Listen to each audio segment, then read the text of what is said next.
పడి ఉన్న వారిపై ఎంత జాలి, పడి ఉన్న వారిపై ఎంత జాలి.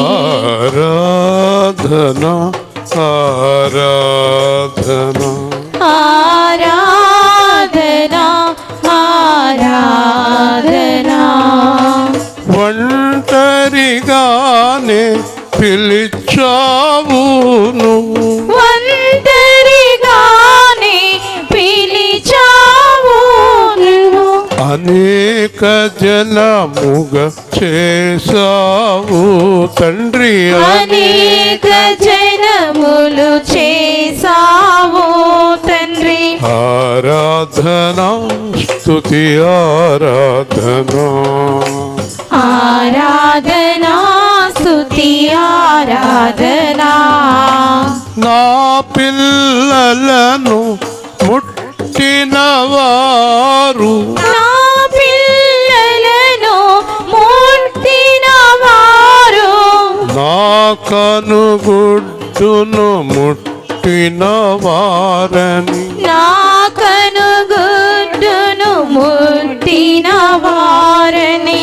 ఇంత గొప్ప రక్షణ మాకిచ్చినావు, ఇంత గొప్ప రక్షణ మాకిచ్చినావు.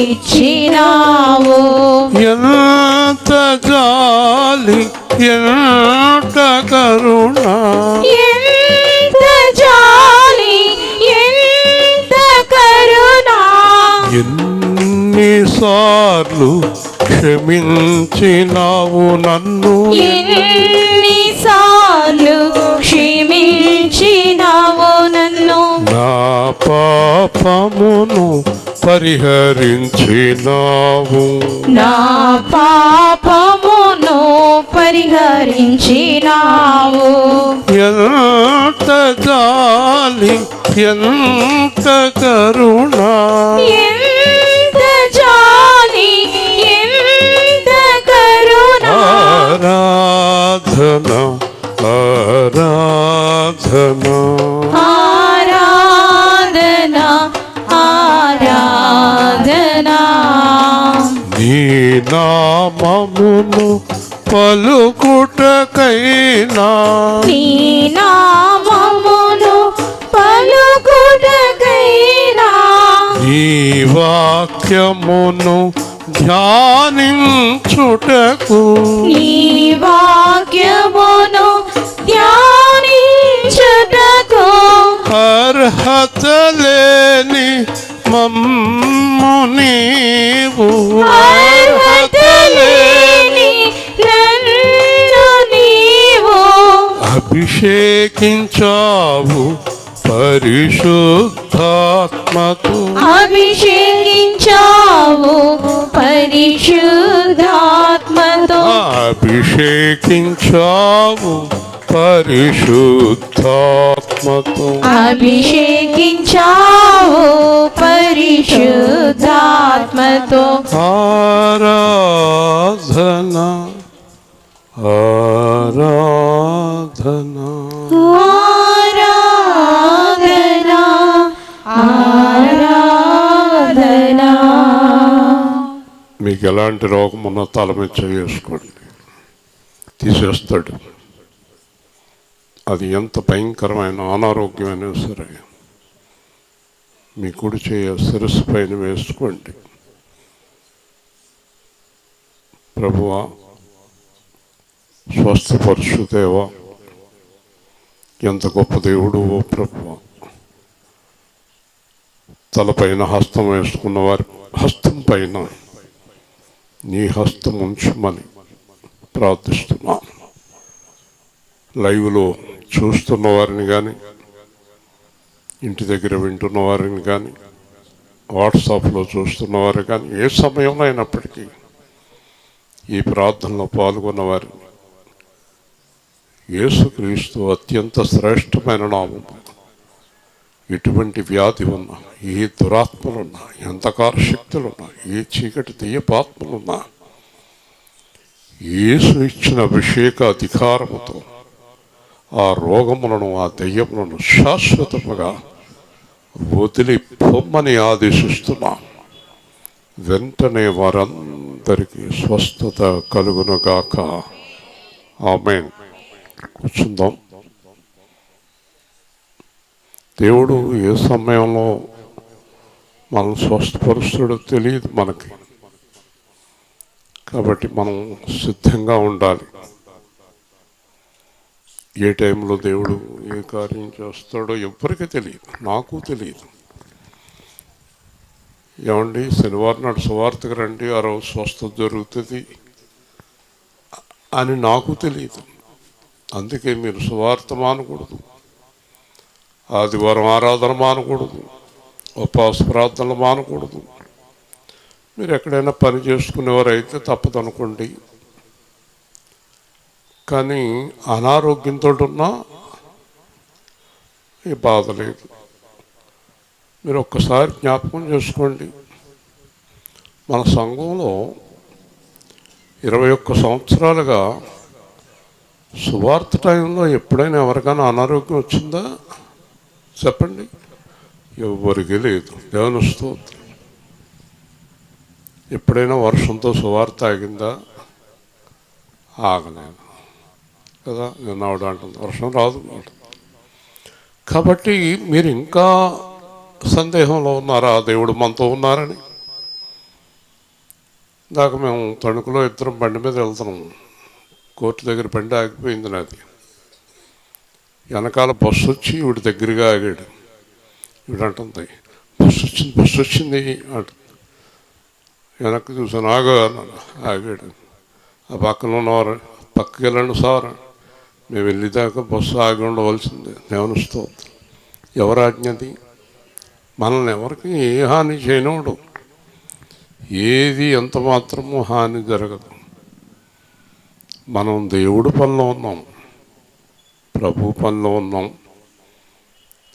ఆత్మతో, సత్యముతో, మనస్సుతో, శరీరముతో అన్నిటితోటి దేవుడు పని చేస్తాం. దేవుని స్తోత్రం. దేవుడు పని చేసేటప్పుడు దేవుడు కాసుకుపోతే ఎవరు కాసుకుంటారు? మోషే అంటాడు దేవుడి మీద కోపంతో, వీళ్ళందరినీ నేనేమన్నా కన్నానా? 20 లక్షల మంది నాకు అప్పచెప్పు, తలంతా పోగొట్టేస్తుంది. అప్పుడు దేవుడు అంటాడు కంగారు పడకు మోషే, నేను చూసుకుంటాను, కంగారు పడకు అంటున్నాడు. మనం దెబ్బలాడొచ్చు ఆయనతో. ప్రభువా ఏంటి ఇలా జరుగుతుందేంటి అని అడగొచ్చు.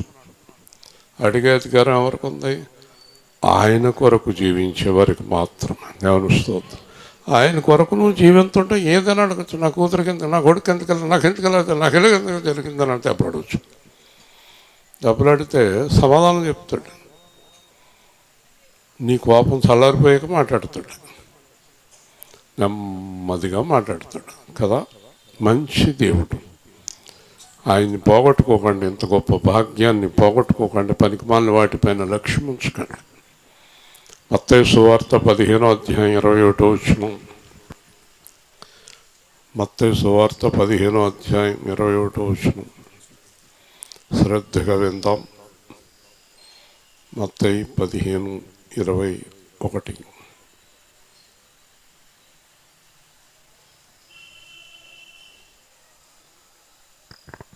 యేసు అక్కడ నుండి బయలుదేరి తూరు సీదోనుల ప్రాంతంలోకి వెళ్ళగా, ఇదిగో ఆ ప్రాంతం నుండి కనాన స్త్రీ ఒకటి వచ్చి, ప్రభువా, దావీదు కుమారుడా, నన్ను కరుణింపుము, నా కుమార్తె దెయ్యము పట్టి బహు బాధపడుచున్నదని కేకలు వేసెను.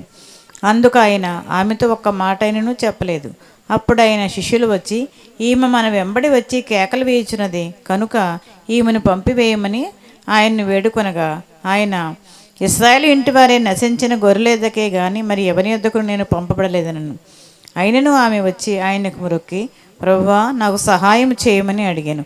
అందుకు ఆయన, పిల్లల రొట్టె తీసుకుని కుక్క పిల్లలకు వేయట యుక్తము కాదని చెప్పగా, ఆమె, నిజమే ప్రభువా, కుక్క పిల్లలు కూడా తన యజమానిని బల్ల మీద నుండి పడు ముక్కలు తినును కదా అని చెప్పాను.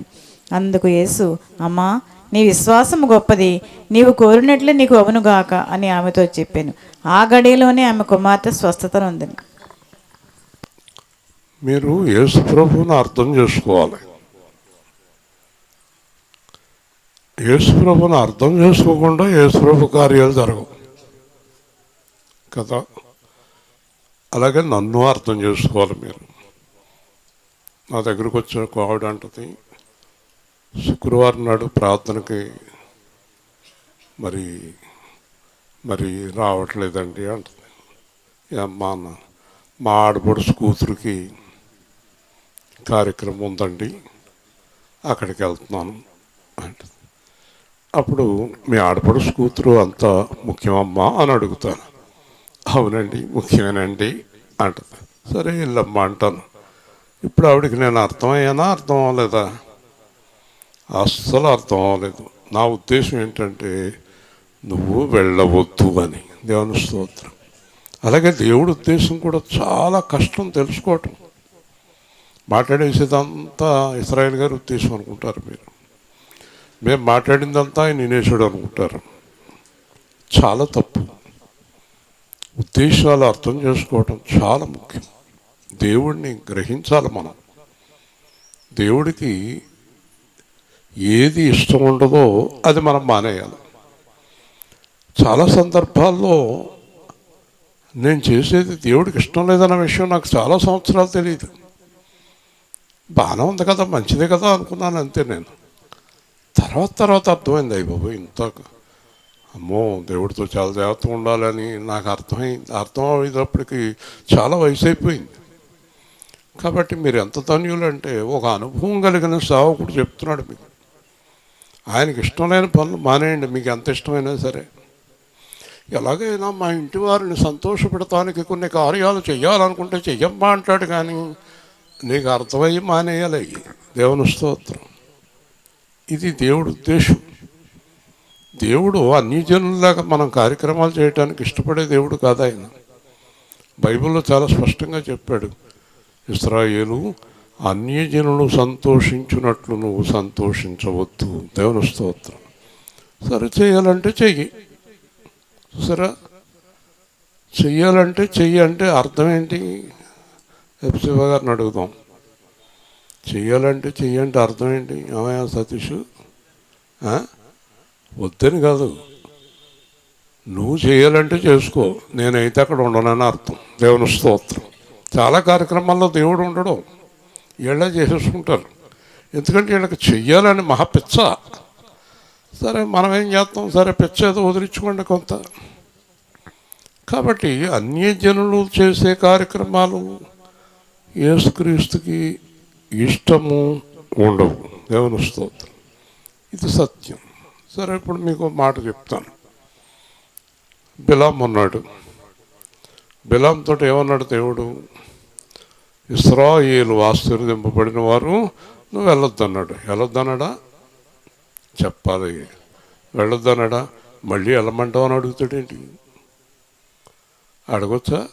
అసలు మళ్ళీ అడగొచ్చా దేవుడిని? దైవజనుడిని అడగొచ్చా? ఎందుకు అడుగుతావు? ఒకసారి వద్దన్నాక నీ కార్యక్రమం ఏంటి? నీ కార్యక్రమం ఏంటి చెప్పు. ఎందుకు చేస్తావు నువ్వు? ఎవరి తృప్తి కోసం చేస్తున్నావు నువ్వు? ఎవరి తృప్తి కోసం చేస్తున్నావు నువ్వు? మాట్లాడతలేదు మీరు. మీ ఇంటి వారిని సంతోషపరచడానికి చేస్తున్నావు. ఎవరికి వ్యతిరేకమైన కార్యం చేస్తున్నావు? దేవుడికి వ్యతిరేకమైన కార్యం చేస్తున్నావు. హల్లెలూయా. చేయకూడదు కదా, చేయకూడదు. సరే యేసు ప్రభు సరే అమ్మా అన్నాడు, ఇశ్రాయేలు సరే అమ్మా అన్నాడు, మీకేమో సంతోషం అయిపోయింది. సరే అమ్మా అన్నది అది ఒప్పుకుంటాం కాదు, ఒప్పుకోకుండా సరే అమ్మా అన్నాడు. హల్లెలూయా. కాబట్టి యేసు ప్రభు అంటున్నాడు బిలాంతో, అంటాడు ఈ రాత్రంతా ఇక్కడ ఉండు, పొద్దున్న మారిపోతాడండి యేసు ప్రభు. చెప్పాలి మీరు. ఏమ్మా పొద్దునకి మారిపోతాడా?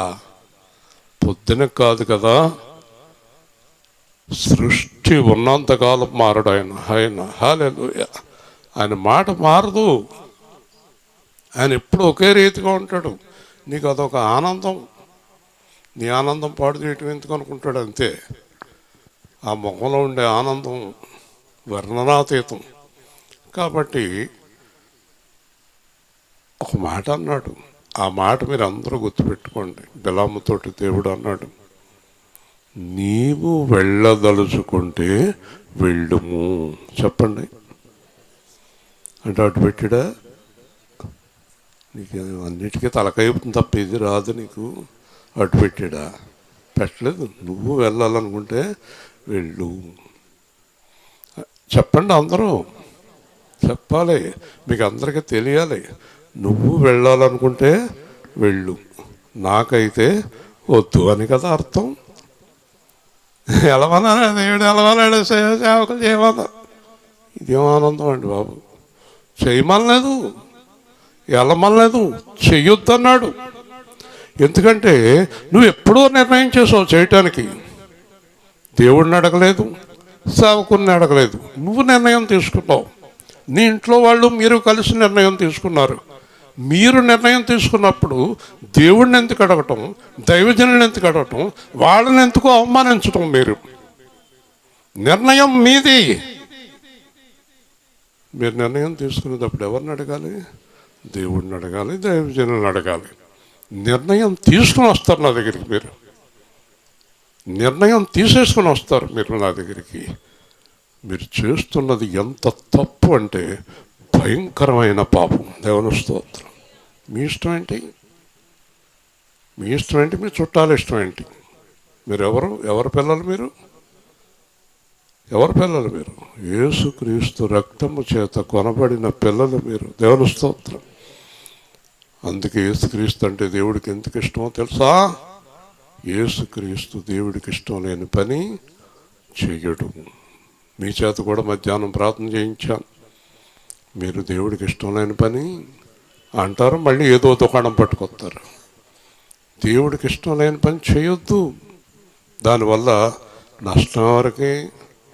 శాశ్వతంగా మీకే, నాకు కాదు. దేవుని స్తోత్రం కదా. చెప్పండి, బిలాముతో ఏమన్నాడు? నీవు వెళ్ళదలుచుకుంటే వెళ్ళు అంటే అర్థం ఏంటమ్మా ఎపిసోడ్ గారు? నేను నీ కూడా రాను. హల్లెలూయా. చూసారా? అంచేత దేవుడి యొక్క ఉద్దేశాన్ని గ్రహింతే మన జీవితం స్థిరమైపోయినట్టే. దేవుడి యొక్క చిత్తాన్ని మనం గ్రహించామంటే మన జీవితం స్థిరపడిపోయినట్టే. హల్లెలూయా. దేవుడి చిత్తాన్ని గ్రహించినంతకాలం మన జీవితం స్థిరపడలేదు అంతే. అందుకే మీ జీవితాల్లో కొంతమంది ఏ విధమైన స్థిరత్వం లేదు. సాయంత్రం ఒకటి, పొద్దున్న ఒకటి, మధ్యాహ్నం ఒకటి, తెల్లారగట్ల ఒకటి, రకరకాలుగా. యేసు ప్రభు నిన్న నేడు నిరంతరం చెప్పాలి. మరి మనం ఎలా ఉండాలి? మనం ఎలా ఉండాలి? మన మాట కూడా అలాగే ఉండాలి. హల్లెలూయా. ఏమన్నాడు దేవుడు? నీ మాట అవును కాదు. ఇంకా చెయ్యను అని మళ్ళీ 15 రోజులకి చెయ్యమంటారా? చెయ్యను అన్నది నువ్వే, చెయ్యమంటారా అనేది నువ్వే. కాబట్టి ఇక్కడ మనం చూసినప్పుడు నేను చెప్పే ప్రతి వాక్యంలోని దేవుడి ఉద్దేశాన్ని గ్రహించాలి. దేవుని యొక్క లోతైన మర్మాలు తెలుసుకోవాలి. అప్పుడు మీ హృదయం చాలా హాయిగా ఉంటుంది. నా పక్కన ఉన్న వాళ్ళకి, నాతో ఉన్నవారికి దేవుడి ఉద్దేశాలు తెలియవు కనుక వాళ్ళకి అర్థం కాదు నా పనులు, నా మాటలు అర్థం వాళ్ళకి. దేవుడి ఉద్దేశం తెలిస్తే నా మాటలు మీకు అర్థమైపోతాయి, దేవుడి మాటలు అర్థమైపోతాయి. ఇక్కడ చూడండి, అదే జరిగింది. అందుకే ఎంతసేపు చెప్తున్నాడు మీకు. ఏం జరిగిందంటే, సీదోను తూరు ప్రాంతములు వెళ్ళగా ప్రాంతంలో నుండి కనాను స్త్రీ వచ్చును. కనాను స్త్రీ అంటే దేవుడి బిడ్డ కాదు. దేవుడి పిల్లలేమో ఇశ్రాయేలు జనాంగం కదా. అంతకుముందు దేవుడు యోహాను 4లో ఎవరి దగ్గరికి వెళ్ళాడు? ఏ స్త్రీ దగ్గరికి వెళ్ళాడమ్మా? ఎవరి దగ్గరికి వెళ్ళాడు? పేరు కనానా. అది అది అదేంటది? నువ్వు చెప్పు. ఎవరి దగ్గరికి ఉన్నాడు? నాలుగు చచ్చినట్టు సమరయ స్త్రీ. అమ్మయ్య మైకు లాక్కును. నాకేం మొహమాటాలు ఉండవు ఎవరి మీద, ఈవిడ దగ్గర కానీ మీ దగ్గర ఎవరి దగ్గర ఉండవు. సమరయ్య స్త్రీ దగ్గరికి వెళ్ళి ఏమడిగాడు? అబ్బా అందరూ చెప్పేస్తున్నారేంటి? నీళ్ళు అడిగాడు. నీళ్ళు అడిగితే ఏమందావిడి? అన్నావు చెప్పు. నీళ్ళు అడిగితే ఏమందావిడి? అయిపోయింది. మరి అన్నావు ఎరా సింహపురుడా? నీళ్ళు అడిగితే మీరు యూదులు, మేము సమరయులం, మీకు మేము నీళ్లు ఇవ్వకూడదు అంతే. హల్లెలూయా చెప్పండి. చూసారండి? అప్పుడు దేవుడు ఆవిడ హృదయాన్ని అద్భుతంగా మార్చేసి నీళ్ళే ఇవ్వనన్న ఆవిడ ఆయన కూడబడి వెళ్ళిపోయింది. గట్టిగా చెప్పాలి. ఎంతకాలం ఉన్నా ఒకటే గోల మనకి. మరి మా అత్తయ్య మొఖంలో సంతోషం చూడొద్దా?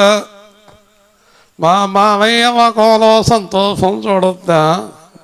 మరి నీ మొఖంలో సంతోషం ఎప్పుడు వస్తుంది? ఎప్పుడు ఎవరి సంతోషం కోసం బతుకుతాం మనం? మీకు చెప్పనా?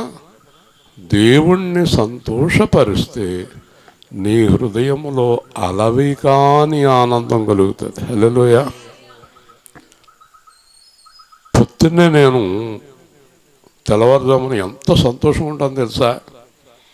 ఆ వాక్యం పూర్తిగా చెప్పే వరకు చాలా ఉత్సాహంగా ఉంటాను.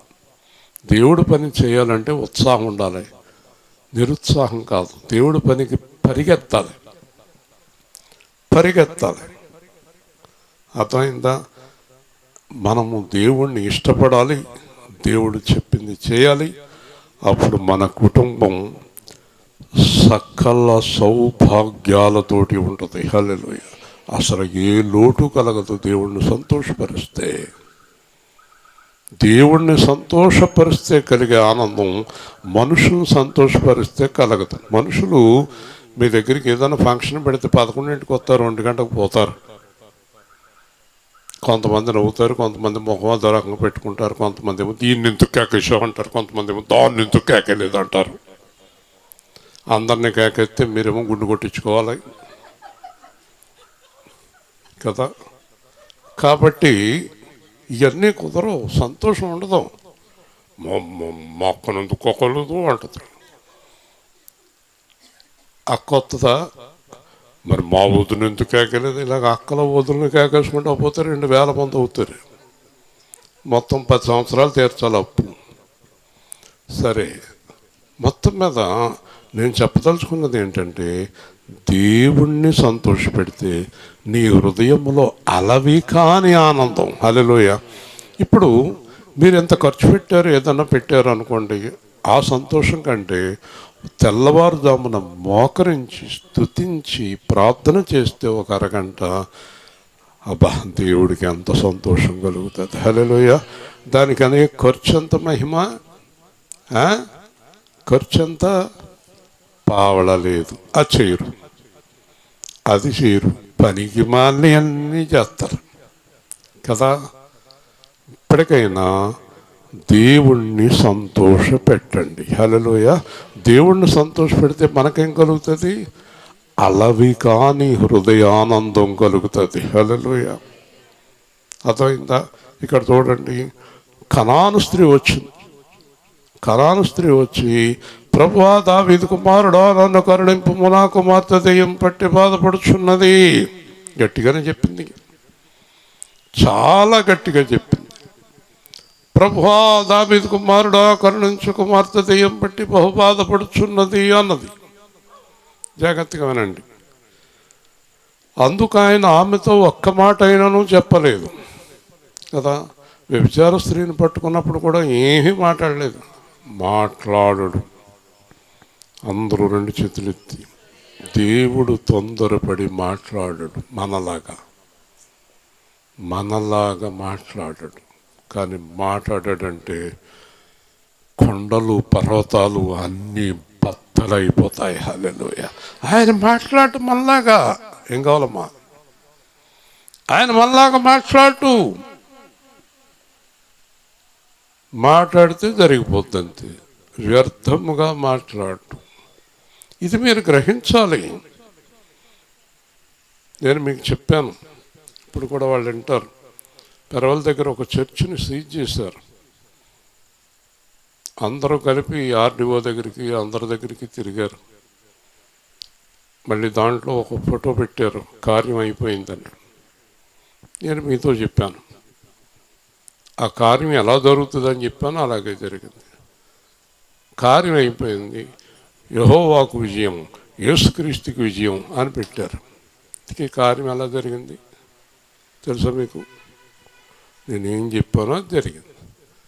పాస్టర్ గారు ఇక మీదట చర్చి పైన కానీ చర్చి లోపల కానీ గొట్టాలు కానీ సౌండ్ సిస్టమ్ కానీ ఎప్పుడు పెట్టము అని ఉత్తరం రాసిచ్చాక ఎల్లు ఓపెన్ చేసుకో అని చెప్పారు. హల్లెలూయా. అది మళ్ళీ అది విజయం అని వాట్సాప్లో పెట్టారు. అది విజయం. కాబట్టి దేవుడు అన్ని ముందుగానే బయలుపరుస్తాడు మనకి.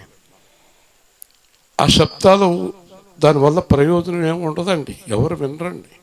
చచ్చిపోయిన కొట్టాలెట్టేసి గట్టిగా చెప్పేది ఎవరు వినరండి, తిట్టుకుంటారు.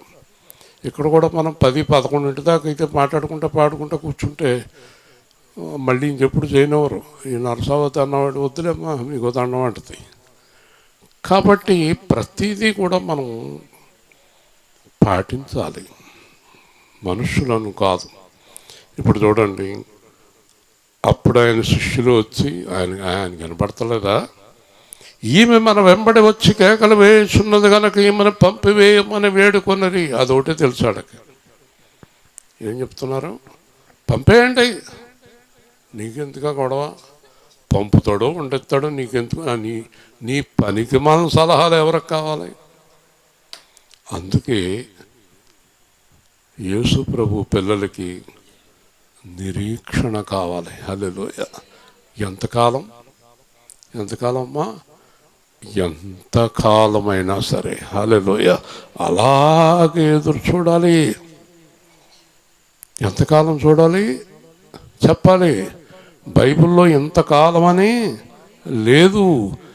ఎంతకాలమైనా నా దేవుడు కార్యం చేస్తాడని ఎదురు చూస్తే కాగా ఈ నిరీక్షణ మిమ్మల్ని సిగ్గుపరచదు.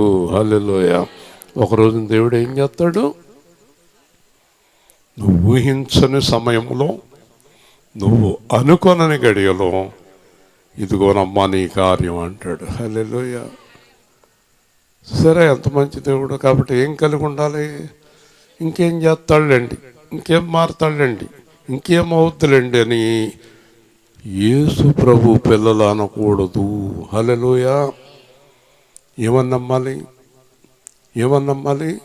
ప్రభు నా కార్యము చేస్తాడు. ఎప్పుడు చేస్తాడు? కాలము సమయము ఆయన స్వాధీనమందున్నది. కాలము సమయము ఆయన స్వాధీనమందున్నది. రాజులను దరిద్రులు చేయు, దరిద్రులను రాజులుగా చేయు. దేవునికి సమస్తము సాధ్యమే. దేవునికి అసాధ్యమైనది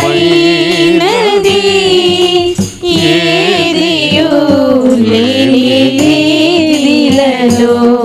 చీకటిని వెలుగుగా చేసి శూన్యములో సృష్టిని కలుగా చేసి పాపులను పరిశుద్ధులు చేసి పరలోక రాజ్యము ఇచ్చెను. దేవునికి సమస్తము సాధ్యమే. స్తోత్రం. ఎంతో ప్రార్థన చేస్తున్నాం, ఎన్నో సంవత్సరాలు అయిపోతుంది. ఎన్నో సంవత్సరాలు అలాగా బెంగళూరు తిరుగుతున్నాం, రైలుకి వెళ్తున్నాం, బస్సుకి వెళ్తున్నాం, ఏడుతున్నాం, బాధపడుతున్నాం. ఒకరోజు మా అబ్బాయితో అన్నాను, ఎరా ఏంటి దేవుడు ఎన్ని సంవత్సరాలు అయిపోయిందిరా, ఎందుకు నా మనసులో బాధ కలిగింది అంటే మా అబ్బాయి అన్నాడు, అదేంటి మీరు ఇలా మాట్లాడుతున్నారేంటి, మీరు చెప్పాల్సింది పోయి మీరు ఇలాగ అంటున్నారేంటి, మీతో పాటు ఆయన ఉన్నాడు కదా అన్నాడు. ఉన్నాడు లేరా, నాకైతే చాలా బాధగా ఉందని పడుకున్నాను. సరే పొద్దున్నే లెగిసి మళ్ళీ ఆ కోర్టుకి వెళ్ళాను. కోర్టుకి వెళితే మూర్తి గారు అని కేకేయటానికి ముందు రాజేష్ గారు అని పిలుస్తున్నాడు. వాడు ఏంటి రాజేష్ అని పిలుస్తున్నాడు ఏంటి అనుకున్నాను. అంతట్లో ఒక రాజేష్ అనే అబ్బాయి లోపలికి వెళ్తున్నాడు. తర్వాత మూర్తి గారు అన్నాడు. లోపలికి వెళ్ళిన తర్వాత జడ్జి గారు చూసి పంపించేసిన తర్వాత యేసు ప్రభు అంటున్నాడు, నీకంటే ముందు నేను వెళ్ళి నుంచున్నాను చూసావా అంటున్నాడు. దేవుని స్తోత్రం. చూసారా, అంతే ఆ రోజే ధైర్యం వచ్చేసింది. ఒక రోజున వెళ్ళిపోండి హాయిగా, అంత పోయింది అయిపోయింది అన్నాడు. కాబట్టి మనకేముండాలి చెప్పాలి, నిరీక్షణ.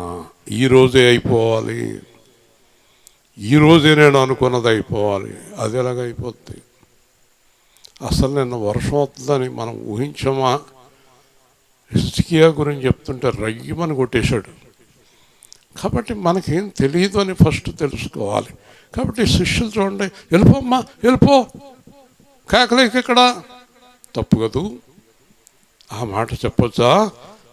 పైగా ఆయనకు సలహా ఇస్తున్నారు, ఆయన పంపేయండి,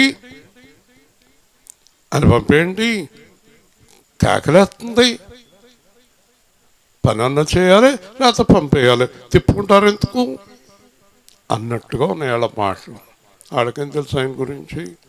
అప్పుడు ఆయన అన్నాడు, ఇశ్రాయేలు వారి గొర్రెల దగ్గరికి కానీ నేను ఎవరి దగ్గరికి రాలేదు అన్నాడు. ఆవిడ కనబడేలాగా నేను ఈ కనానోళ్ళకి ఈ సమరయోళ్ళకి వాళ్ళకి వీళ్ళకి చేయటానికి రాలేదు.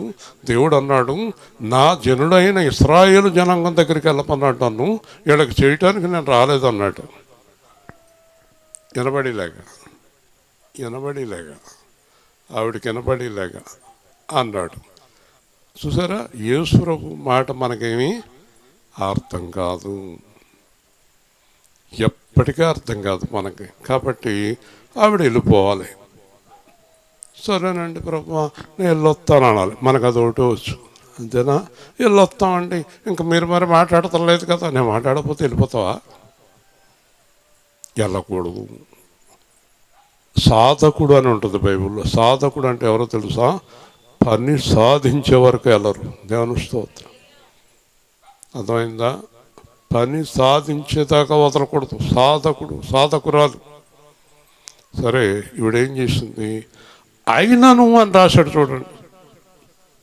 శిష్యులకు లేదు అంత జ్ఞానం. అయినను ఆమె వచ్చి ఆయనకు మొక్కి, ప్రభువా నాకు సహాయం చేయమని అడిగాను. ఇదేంటి? చేయనన్నాక అడుగుతుంది ఏంటి? చెప్పాలి మీరందరం. చేయనన్నాక అడుగుతుంది ఏంటండి?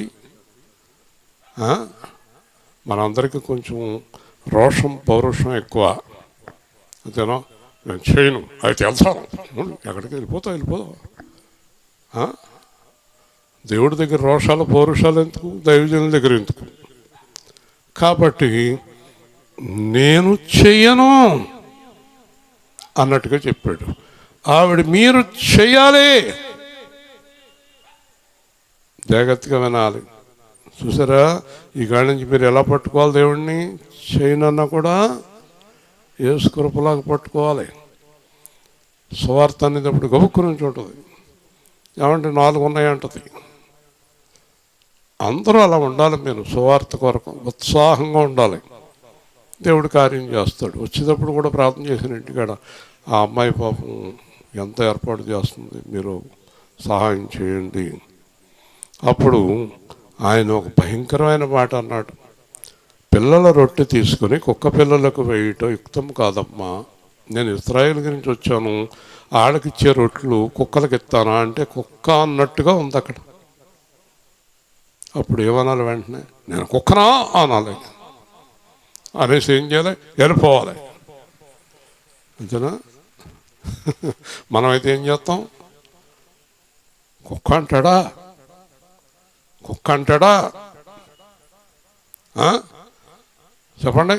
ఎంత పాస్టర్ గారు అయితే మాత్రం నన్ను ఎంత మాట అంటాడా అందంట. ఒక ఆవిడ వెళ్ళాడు ఆయన దగ్గర. ఆయన అన్నాడు, అందుకే నిన్నెప్పుడో మానేయమన్నాను, అందుకే మానేస్తున్నాను ఇవాళ నుంచి అందంట. అబ్బా, ఏం గొప్ప నిర్ణయం అండి! భలే నిర్ణయం తీసుకున్నారు. దేవుడి మీద, దైవజనుల మీద కోపం మీకే చేటు. దేవుని స్తోత్రం. భరించాలి. ఏమంటున్నాడు ఆయన? యజమాని రొట్టెలు కుక్క పిల్లలకి వేస్తామమ్మా అన్నాడు. వెంటనే ఆవిడ ఏం చేయాలి? జాగ్రత్తగా వినండి.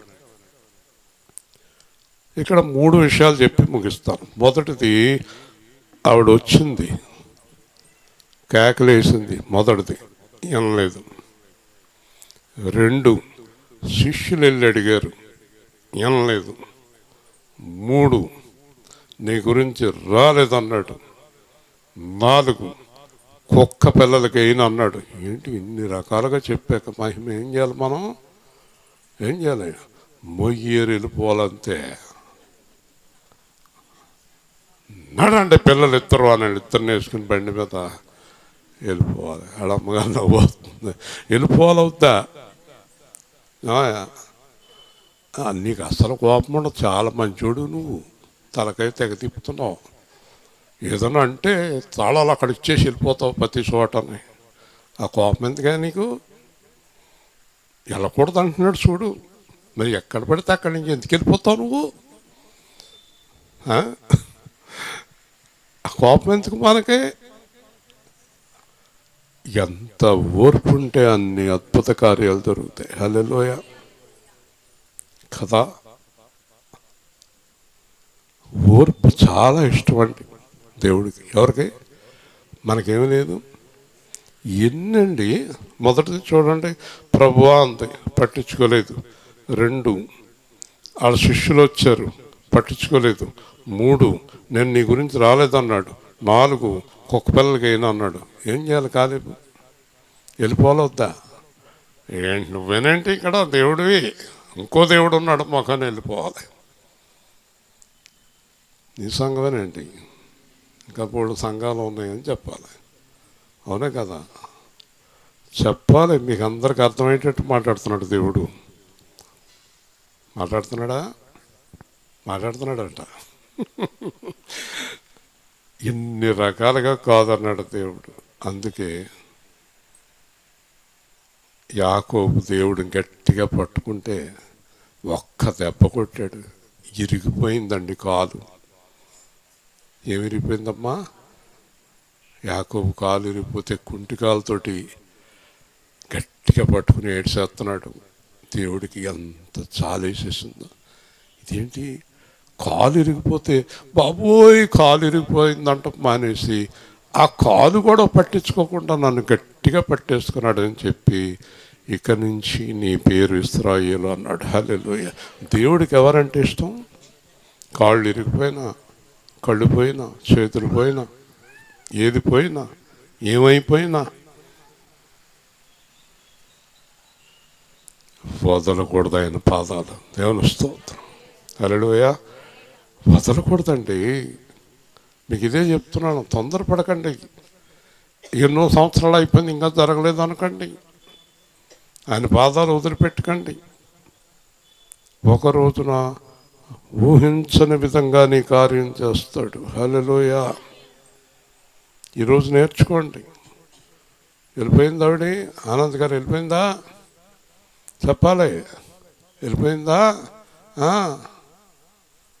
మీరేం చేద్దరు? మీరు వెళ్ళిపోతున్నట్టుంది ఆవిడ. ఎంత కోపం! ఏదో అనేస్తారు. ఏంటో తెల్దాం. అది వాళ్ళకి తెల్దాం, మనకి తెల్దాం. ఏమనుకున్నారో వెళ్ళిపోతారు. దేవుడు మనకు వాక్యంలో నేర్పుతున్నాడు. నువ్వు మనుషులతోనూ దేవునితోనూ పోరాడి గెలిచితివి కనుక ఇక నీ పేరు ఇశ్రాయేలు. హల్లెలూయా. ఎన్ని శోధనలున్నా, ఎన్ని పోరాటాలున్నా, ప్రాణమే పోయినా దేవుడు పాదాలు వదలకూడదు. గట్టిగా చెప్పండి, గట్టిగా. దేవుడు పాదాలు వదలకూడదు. ఎంత అవమానాలు ఎదురైనా, ఎన్ని నిందలు ఎదురైనా దేవుడిని వదలకూడదు. అలా చూస్తాడంటారా? కొట్టు. జలములలో పడినే వెళ్ళినా అవి నా మీద పారవు, అగ్నిలో నేను నడచినా జ్వాలలు నన్ను కాల్చజాలవు. నేను వెళ్ళే మార్గము నా యేసుకే తెలియును. శోధింపబడిన మీదట నేను సువర్ణమై మారెదను. నేను వెళ్ళే మార్గము నా యేసుకే తెలియును. కడలి తీరము ఎడమాయి కడకు నా బ్రతుకునా, కురిలేని కరుణాన వేరువగా నా ఎదుటే నిలిచావా నా ప్రభు. నేను వెళ్ళే మార్గము నా యేసుకే తెలియును.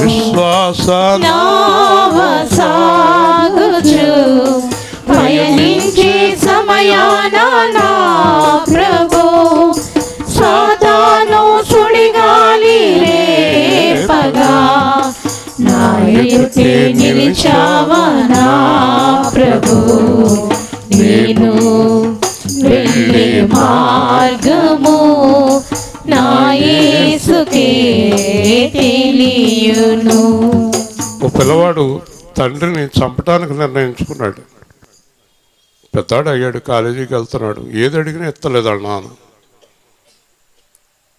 బండి కొనమంటే బండి కొనివ్వలేదు, సెల్ ఫోన్ ఇవ్వమంటే సెల్ ఫోన్ ఇవ్వలేదు. చదువుకో అంటున్నాడు, బస్సులో ఇల్లు అంటున్నాడు. చివరికి స్నేహితులందరూ చాలా హేళన చేసేస్తున్నారు. ఒరే మీ నాన్న అంత ఆస్తుంది, ఎందుకు ఇవ్వట్లేదురా అంటే, ఇంకా సుఖం లేదు, చంపి పాడేస్తాను ఇవాళ. కత్తోడు జేబులో పెట్టుకుని వాళ్ళ నాన్న గదిలో కింద దూరేసి నుంచి ఉన్నాడు. 6:30 వాళ్ళ నాన్న వచ్చి ఫోన్ చేసి వచ్చి లోపల పడుకున్నాడు. ఈ లోపల భార్య వచ్చింది లోపలికి. వీడు ఎప్పుడు రెడీగా పడుకుంటాడు, ఇప్పుడు పొడిచి పడేద్దామని చూస్తున్నాడు వాళ్ళ నాన్న. అప్పుడు వాళ్ళ ఆవిడ వచ్చింది లోపలికి. ఏమండి నేను మాట అడుగుతాను అంది. అప్పుడే వచ్చింది చూడండి సందర్భం. ఏంటి అన్నాడు. అబ్బాయిని అలా చూస్తారేంటండి, మనకు అన్నీ ఉన్నాయి కదా, ఒక మంచి ఫోను, ఒక మంచి బండి అన్నీ కొనివ్వచ్చు కదా ఆడికి. ఆడు ఏదన్నా 2,000 1000 అడిగితే 100 రూపాయలు 50 రూపాయలు ఇస్తారేంటి. నాకేమైనా నచ్చలేదు, ఇది అబ్బాయిని ఏడిపించేస్తున్నారంటే, అతను నన్ను నడిపించదానా, ఆడి మీద నాకున్న ప్రేమలో సగం లేదు నీకు. నేను చాలా కష్టపడి ఇవన్నీ సంపాదించుకున్నాను. ఆడికి ఇవన్నీ ఇచ్చేస్తే ఆ పిల్లలతోటి తిరిగి పళ్ళు మీద ఫోన్లతోటి పాడైపోతాడు. వాడు పాడైపోయిన తర్వాత ఇది ఆస్తి అంతా పాడు చేసేస్తాడు. ఇప్పుడు నేను సంపాదించిన ప్రతి రూపాయి ఆడికే. నేను సంపాదించింది అంతా ఆడు ఒక్కడే కదా మనకు అబ్బాయి. వాడంటే ప్రాణం నాకు అని బీరువా తీసి చూపించాడు. పాస్బుక్స్ అన్నీ చూపించాడు. అన్నీ వాళ్ళ అబ్బాయి పేరే ఉన్నాయి. చూడు ఇడి పేరు ఎంత కట్టాను, ఇడి పేరు ఇది పేరు అంతా ఆడికే. ఆడు చదువు అయిపోయి క్రమశిక్షణలో పెరిగి పెద్దోడు అయిన తర్వాత అన్నీ ఆడికి అప్పచెప్తున్నాడు. ఆ మూల నుంచి ఉన్నాడు కదా, నాన్న అని అరిచాడు. ఊరి బాబు తింటారా గొడవ, ఇక్కడ ఉన్నావేంట్రా, వచ్చి గట్టిగా కాళ్ళ మీద పడి ఏడుతున్నాడు. అదేంట్రా అన్నాడు. నాన్న నిన్ను చంపేద్దాం అనుకున్నాను, నాకు తెలియదు ఎంత ప్రేమని నా మీద నీకు. అంత ప్రేమ దేవుడికి మన మీద. హల్లెలూయా. ఒకవేళ నాకు ఒక 20 ఏళ్ల కిందట దేవుడు డబ్బులు ఇచ్చి ఉంటే బెంగళూరు వెళ్ళిపోతును, పాడు చేసేది. అందుకే దేవుడు అన్నీ కూడా పరీక్షిస్తాడు. ఎప్పుడు ఇస్తే మంచిది, ఎప్పుడు చేస్తే మంచిది, పెళ్ళి ఎప్పుడు చేస్తే మంచిది, ఇల్లు ఎప్పుడు ఇస్తే మంచిది, ఉద్యోగం ఎప్పుడు ఇస్తే మంచిది. అసలు మన గురించే కదా ఆయన అక్కడ దేవుడి పక్కన కూర్చున్నాడు. హల్లెలూయా. ఎందుకు ఇవ్వట్లేదు? మీకు ఇంతవరకు నిలబెట్టుకోవడం చేత కాదు. చేతులు 10,000 ఉంటే ఏం చేసేస్తారో మీకు తెలదు. 10,000 అయిపోయాక ఏం చేయాలో మీకు తెలదు కదా. అంచేత మీకు ఎలా ఇస్తాడో మీకు నిలబెట్టుకోవడం చేత కాదు.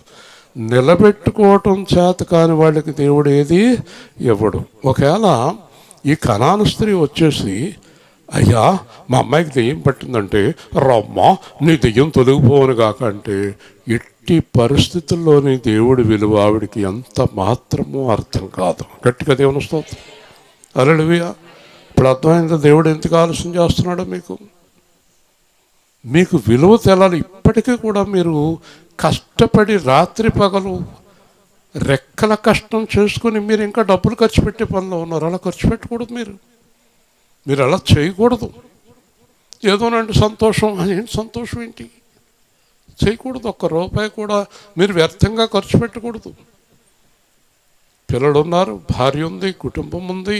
ఏం చేస్తున్నారు మీరు? అసలు ఎప్పుడు ఇస్తాడు మీకు? ఎప్పుడు ఇస్తాడు మీకు? నన్ను చాలా నమ్మలేదు. మీకు సంఘటన చెప్తే చాలా బాధపడతారు మీరు. నేను బెంగళూరు వెళ్తుంటే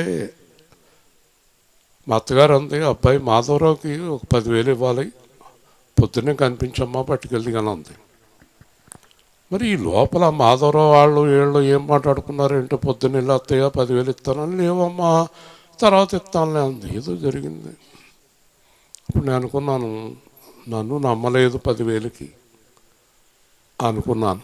కానీ బాధపడలేదు, ప్రార్థన చేసుకున్నాను, వెళ్ళిపోయాను. వెళ్ళిపోయిన తర్వాత వాళ్ళు చెప్పకూడదు, అయినా చెప్తున్నాను. మా అత్తగారు మావగారు కొన్నాళ్ళకి నాకు కొన్ని కోట్లు ఇవ్వటానికి కూడా సిద్ధపడ్డారు. గట్టిగా దేవునిస్తుంది, గట్టిగా చెప్పాలి. అర్థమైంది మీకు? అర్థమైంది మీకు? 10,000 ఇవ్వటానికి ఇష్టపడని మా అత్తగారు ఈ 2 లక్షలు చెప్పాయి, 3 లక్షలు చెప్పాయి అన్న సందర్భాలు ఎన్నో ఉన్నాయి. ఎందుకు ఇచ్చారు చెప్పండి?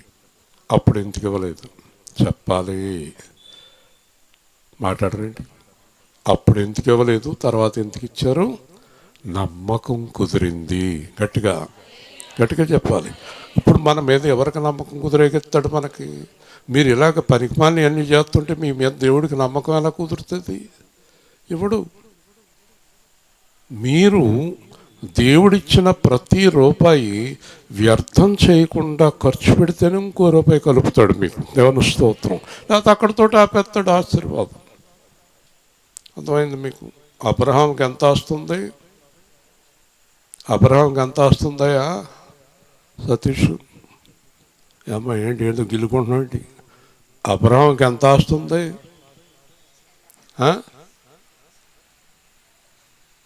రోజుకి వాళ్ళ ఇంట్లో పొద్దున్న సాయంత్రం 400 మంది ఫోన్ చేస్తారు. ఇప్పుడు మనం సంవత్సరానికి ఒకసారి ఉపవాస ప్రార్థనలు 300 మంది పెడతానికి ఆయాసపడిపోయి, అయ్యి బాబా గ్యాస్ ఎక్కడ ఉంది, పిండి ఎక్కడ ఉంది, ఊరపాయలు ఎక్కడ ఉన్నాయి, పచ్చిమిరకాయలు ఎక్కడ ఉన్నాయి అంటది ఈవిడి. పచ్చిమిరకాయలు ఎక్కడ ఉన్నాయి నాకేం తెలుస్తుంది? ఇంత గొడవ. సంవత్సరానికి ఒకసారి 300 మందికి పెడతానికి రోజు చెప్పాలి 400 మంది ఫోన్ చేస్తారంటే అబ్రహాం ఎంత ధనవంతుడు? మాట్లాడరండి. ఎంతో ధనవంతుడు. గొర్రెల మందలు అసలు ఇసుకెత్తి రానని 100 ఎకరాల్లో మందలు ఉన్నాయి ఆయనకి. అయితే అబ్రహాం గారు, సువార్తరాణి గారు ఇల్లు కట్టుకోవాలి, ప్రార్థన చేయండి అంటది. మీ ఇల్లు కట్టుకుందాక మా ఇంట్లో ఉండు. ఇప్పుడు ఏంటంటే అబ్రహాము గారితో దేవుడు 1 సెంటు పొలం కొనమని చెప్పలేదు. హల్లెలూయా. ఎంత పొలం కొనగలడు ఆయన? 10,000 ఎకరాలు కొనగలడు. ఎంత కొనగలడు? ఆయన గొర్రెల మందలు ఎంత ఉందో అన్ని పొలాలు కొనేయగలుగుతాడు. కొనడా? కొనడా? మన దగ్గర ఇందాక ఎవరో చెప్తున్నారు 3.5 లక్షలు ఉందంట, 12 లక్షలు ఎట్టి ఓ 2 కుంచాలు కొంటాడంట. 3.5 లక్షలకి 12 లక్షలకి సంబంధం ఏమైనా ఉందా? మిగతాది ఏం చేస్తారంటే అప్పు తెస్తాడంట. అవసరమా నీకు? అబ్రహాం గారు ఎందుకు కొనలేదు చెప్పు మహిమ చెప్పాలి. దేవుడు కొనమని గట్టిగా దేవుని స్తోత్రం. ఈ దేశములో పరదేశం అయి ఉండి అబ్రహాం కొనడా? కొనలేదు.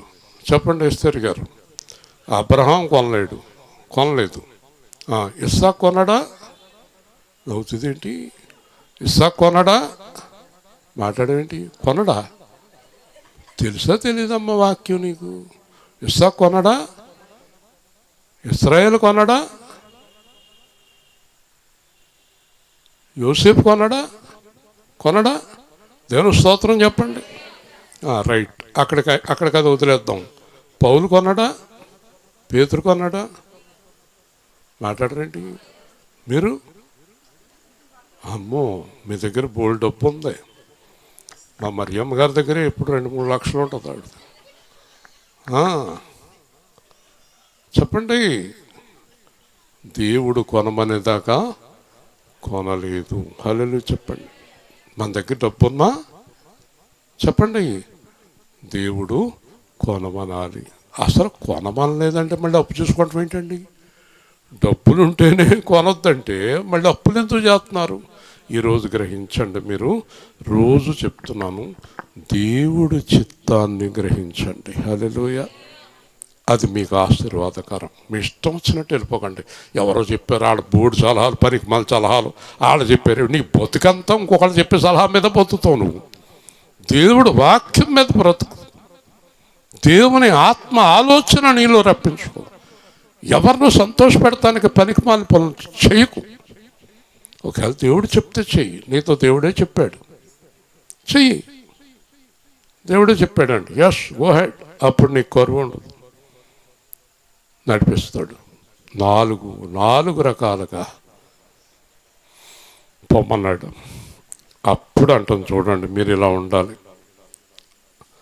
ఆమె నిజమే ప్రభువా, కుక్క పిల్లలు తమ యజమానుల బల్ల మీద నుండి పడు మొక్కలు తినును కదా. అందరూ దేవుని స్తోత్రం గట్టిగా. చాలా ఇష్టం నాకు ఈ వాక్యం. తగ్గించుకోవాలి. సరే తండ్రి, మరి మీరు చెప్తున్నారు కుక్క పిల్లలకి కదా రొట్టె పిల్లలకి పెట్టినప్పుడు కుక్కలు అక్కడే ఉంటాయి. మీరు మా చిన్నప్పుడు మరి ఇప్పుడు మీరు అందరూ మానేశారు, కానీ మా సందుల్లో అది చిన్నప్పుడు పాపం పిల్లల్ని ఎత్తుకుని అన్నం తినిపించేవారు. అన్నం తినిపించేటప్పుడు ఒక ముద్ద పెడితే చివరికి నేను తిన్నంటే ఇంకా ఆ కుక్క పాపం కుక్క పిల్ల అలాగే ఈవిడ వెనకాల తిరిగేది. మేము చూసేవాళ్ళం చిన్నప్పుడు. మా చిన్నప్పుడు ఆ అన్నం తినిపించాక కొద్దిగా మిగిలిన అన్నం ఆ కుక్కకి వేసాక కుక్క చాలా సంతోషంగా తినేది. ఆ కుక్క వీళ్ళ అబ్బాయికి పెట్టిన తర్వాత నాకు పెడితేదన్న ఆశతో తలెత్తి చూస్తా తిరుగుతూ ఉండేది. గట్టిగా చెప్పండి. నాకు చెప్తుంటేనే ఎంతో హృదయం బాధ కలుగుతుంది. ఆ కుక్క పిల్లలు వాళ్ళు వెనకాల తిరిగాయి. ఆ కుక్క పిల్లలు వీళ్ళ దగ్గర గిన్నెప్పుడు లాక్కునే కాదు. పోన్లు వాళ్ళ అమ్మాయికి తినిపించాక మిగిలింది నాకు వేస్తారన్న ఆశతో వీళ్ళు కూడా పాపం ఒక్కొక్కళ్ళు అయితే మిగిలేక కాదు, ఓ ముద్ద పిల్లకి పెట్టి ఓ ముద్ద దానికి వేయటం నేను చూశాను. దేవుని స్తోత్రం. చూసారా? వింటున్నారా? అలా మాట్లాడింది ఆవిడ. అంతా తగ్గించుకోవాలి. నువ్వంతా నేను కుక్కనా అనకూడదు, అంత తగ్గించుకోవాలి. అప్పుడు ఏం జరిగిందంటే, తమ యజమానుడు బల్ల మీద నుండి పడిన మొక్కలు తినను కదా. వెంటనే దేవుడు కదిలిపోయాడు. మన ప్రార్థనతోటి మన ప్రవర్తనతోటి ఎవరిని కదిలించాలి? దేవుణ్ణి కదిలించేయాలి. హల్లెలూయా. దేవుణ్ణి కదిలించేయాలి. నేను 3 రోజులు అస్వస్థతతో ఉన్నాను. ఎంత భయంకరంగా ఉన్నానంటే అసలు లేచి నిలబడే పరిస్థితి లేదు. మే నెలలో ఇదేంటి ప్రభు, లెగితే పడిపోతున్నాను. అప్పుడు 3వ రోజుని గురువారం, శుక్రవారం వచ్చేస్తుంది. ప్రభు 3 రోజుల నుంచి పడి ఉన్నాను, నీకు ఇష్టమైతే నన్ను లేవనెత్తు, రేపు నేను ప్రార్థన చేయాలి కదా, వాక్యం చెప్పాలి కదా అని నెమ్మదిగా లేచి బాత్రూంకి వెళ్ళి మొంగడికి వచ్చేటప్పటికి మామూలుగా అయిపోయాను. దేవుని స్తోత్రం. జాలేసింది. హల్లెలూయా చెప్పండి. ఏమేయాలి ఆయనకి? జాలేయాలి. నీ పని అయిపోద్ది. అప్పుడు అమ్మా చూడు ఏమంటున్నాడు, మారిపోయింది, స్వరం మారిపోయింది. నిన్ను బట్టే ఆయన స్వరం మారుతుంది.